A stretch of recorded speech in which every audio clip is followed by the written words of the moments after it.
mà sang luôn cái cuộn này luôn और कर दो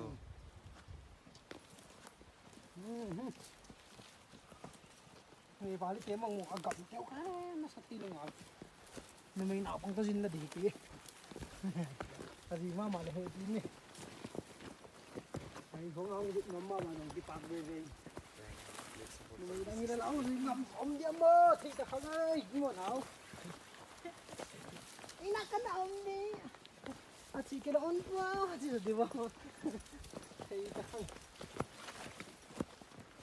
thấy rõ là hít kỳ आराम से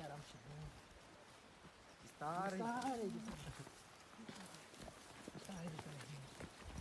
gì ông lâu mà tôi nghe là họ gom tôi cũng nên lại क्या सारा होता है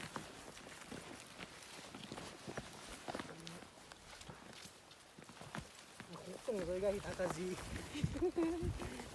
nhé cây đuột đuột hả các ngậy nó có hệ đuổi mua rồi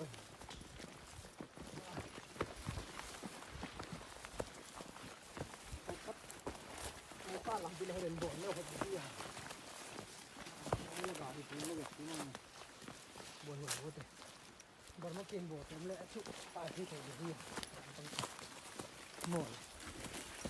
chúng ta chỉ làm nổi gì không thì cho nó không ổn lẹ hay cái gì này